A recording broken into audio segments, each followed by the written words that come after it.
Mental health ఇష్యూస్కి main symptoms ఏంటి? దాని problems ఎలా మనం లైక్ ఎలా మనకి తెలుస్తుంది?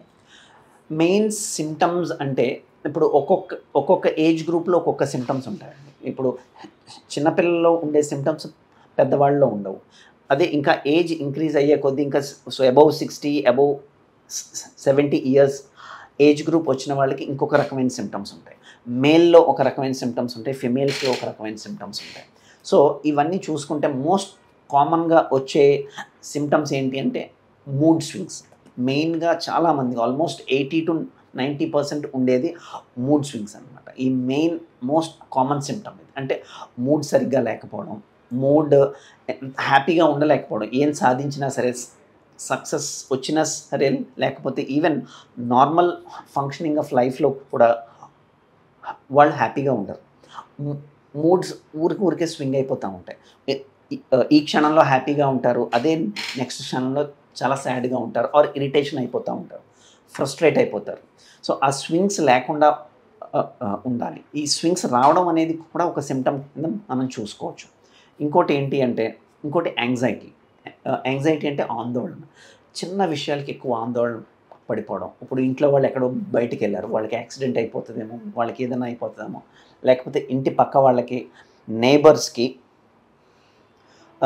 ఇప్పుడు ఎవరికో హార్ట్ అటాక్ వచ్చింది, ఆర్ ఎవరో హాస్పిటల్లో అడ్మిట్ అయ్యారు. వీళ్ళు ఏమనుకుంటారు, అమ్మో మా హస్బెండ్కి కానీ మా పిల్లలకి కానీ సేమ్ సిమ్టమ్స్ వస్తాయేమో అన్న, అంటే రియాలిటీకి దూరంగా ఆ ఇన్సిడెంట్ అవ్వలేదు, వీళ్ళ ఫ్యామిలీలో అవ్వలేదు, కానీ ఎక్కడో చూసి వీళ్ళకి అవుతుందేమో, మనకే అవుతుందేమో అని యాంగ్జైటీ. సో ఈ యాంగ్జైటీ అండ్ మూడ్ సిమ్టమ్స్ అనేవి మోస్ట్ కామన్గా ఉంటాయి. ఇంకోటి థర్డ్ సిమ్టమ్ ఏంటి అంటే సబ్స్టెన్స్ యూజ్ డిజార్డర్స్ అంటాం. అంటే వ్యసనాలు అయిపోవడం అన్నమాట.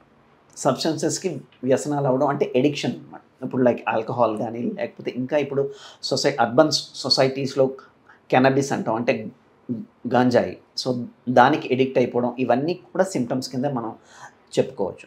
And another important one is sleep disturbance. ఇవన్నీ నేను చెప్పిన ఈ అన్ని సిమ్టమ్స్కి ఒక కామన్ ఫ్యాక్టర్ ఏంటి అంటే స్లీప్ డిస్టర్బెన్స్. స్లీప్ సరిగ్గా లేకపోవడం వల్ల యాంగ్జైటీ అండ్ మూడ్ డిజార్డర్స్ రావచ్చు, మూడ్ స్వింగ్స్ రావచ్చు.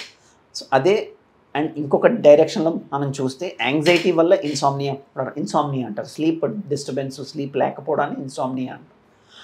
సో ఇన్సామ్నియా వల్ల యాంగ్జైటీ రావచ్చు, ఆర్ యాంగ్జైటీ వల్ల ఇన్సామ్నియా రావచ్చు. సో అటు ఇటు ఎటైనా సరే it is abnormal thinking. So all these symptoms so మన సొసైటీలో చాలామందికి వస్తుంటాయి, కానీ మెంటల్ హెల్త్ అవేర్నెస్ లేకపోవడం వల్ల ఫ్యామిలీస్లో ఐడెంటిఫై చేయరు. ఇప్పుడు అదే ఒక ఫీవర్ వచ్చినా, లేకపోతే ఏదైనా కడుపు నొప్పి, అబ్డామినల్ పెయిన్ కానీ, చెస్ట్ పెయిన్ వచ్చినా, హార్ట్ అటాక్లా అంటాం, చెస్ట్ పెయిన్ వచ్చినా ఇమీడియట్గా ఐడెంటిఫై చేసి ఇమీడియట్గా హాస్పిటల్కి తీసుకెళ్తాం. బికాస్ ఇప్పుడు మనం బ్లడ్ టెస్ట్ చేస్తే దాంట్లో ఉంటుంది. ఇప్పుడు ఫీవర్ వచ్చింది, టెంపరేచర్ మనం చూస్తే అందులో ఇంక్రీజ్ అయి ఉంటుంది. సో ఇవన్నీ కనిపిస్తాయి మనకి. కానీ ఎప్పుడైతే మనకి మెంటల్ హెల్త్ ఇష్యూస్ వస్తాయో ఇవి ఎక్కడ కనిపించవు. ఆ పేషెంటే చెప్పాలి నాకు ఎలా అనిపిస్తుంది, నాకు ఎవరితో మాట్లాడాలనిపించట్లేదు. కొంతమందికి ఇంకా సివియర్గా ఉండి సూసైడ్ ఐడియాస్ వస్తుంటాయి. చాలామంది అంటారు యూ కెన్ ఓవర్కమ్, నువ్వు ఎలాగైనా ఓవర్కమ్ అవ్వగలవు. ఒక్కొక్కసారి అవ్వచ్చు, ఒక్కొక్కసారి అవ్వలేరు. అలా అవ్వలేనప్పుడు మాత్రం ఎట్టి పరిస్థితుల్లో వాళ్ళని ఒక ప్రొఫెషనల్, అంటే ఒక మెంటల్ హెల్త్ ప్రొఫెషనల్, సైకియాట్రిస్ట్ అవ్వచ్చు, సైకాలజిస్ట్ అవ్వచ్చు, ఎవరికైనా సరే చూపిస్తే చాలా హెల్ప్ అవుతుంది. You can save the life. So ఇవి సిమ్టమ్స్, కామన్గా ఉండే సిమ్టమ్స్.